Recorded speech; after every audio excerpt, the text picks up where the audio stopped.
ভিক্ষা করে খাও তাও আত্মীয় স্বজনের কাছে না যাও। মাংস পোলা থুয়ে পান্তা ভাত খাও তাও আত্মীয় স্বজনের কাছে না যাও। 3 বেলার মধ্যে 1 বেলা খাও তাও আত্মীয় স্বজনের কাছে না যাও। খিদার জ্বালায় ছটপটা তুমি মরে যাও তাও আত্মীয় স্বজনের কাছে না যাও। এই কথাটা তুমি তখনই বুঝা পারবেন যখন তোমার বয়স 17-18 পার হবে, তখনই তুমি এই কথাটার মানে বুঝা পারবেন। বন্ধু বান্ধব আত্মীয় স্বজন ভাই ব্রাদার যা আছে যাবতীয়, তুমি গরিব তুমি অসহায়, সেই সময় তুমি খালি তারকে দিকে একটা বার তাকাবি না, একটা বার তারকে চোখে মুখে কতটা রাগ, কতটা অভিমান, কতটা ক্ষোভ জমা আছে এই জিনিসটা তুমি তখন দেখে পাবি।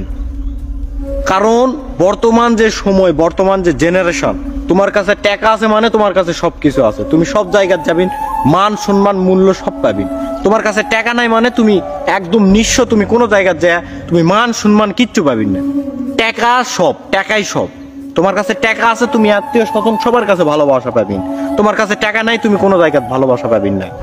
যতক্ষণ তোমার কাছে টাকা থাকবে ততক্ষণ তোমার সম্মান আছে, যতক্ষণ তোমার কাছে টাকা নাই ততক্ষণ তোমার কোনো সম্মান নাই।